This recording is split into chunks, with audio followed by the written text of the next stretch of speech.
easel.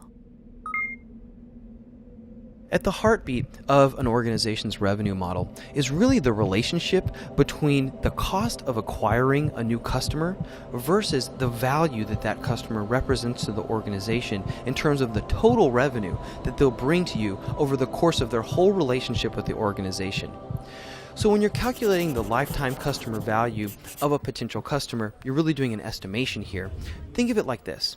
Let's say that on average, your average customer from a particular target persona group shops with you 3 times a year, and they spend $10 each time that they shop.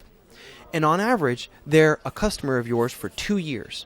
So that means that the LTV that you would estimate for the average customer from this persona group would be about $60. Now let's look at the cost of acquiring a customer, or the CAC. So this is pretty simple.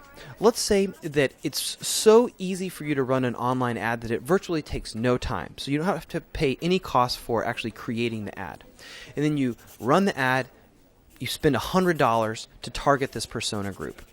And then based on your ads, you actually end up acquiring 2 customers. So the CAC for those customers would be on average $50.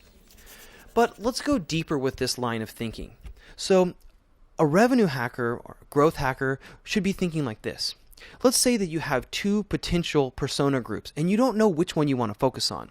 One are startups, and you're thinking about acquiring these startups by going to live events and recruiting them. The other one is attorneys, and you think that attorneys are more difficult to reach and that you have to run more expensive ad campaigns to get to them.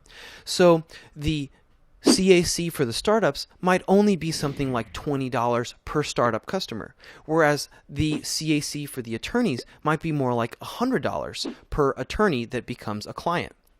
However, when you think about the lifetime value that you've estimated of these customers, it might turn out that attorneys spend much more than the startups do with your organization, and that the LTV of a startup is only $40, whereas the LTV of the average attorney is more like $300. So you can clearly see here that it makes a lot more sense in terms of optimizing your revenue to focus on that attorney customer persona versus the startups. So in summary, you estimate the lifetime customer value of a potential target persona, etc., by calculating the average purchase frequency, the purchase size, and the amount of years that you think that they're likely to be a customer. On the other side, you calculate the average customer acquisition cost by measuring all of the costs that it goes in to acquiring those customers. It could be monetary or time costs, and then you divide by the amount of customers that you gain from an individual campaign. Sophisticated marketers, though, are going to segment target personas based on not only the customer acquisition cost or the lifetime customer value, but on that relationship, and then prioritize based on which difference generates more revenue for the organization.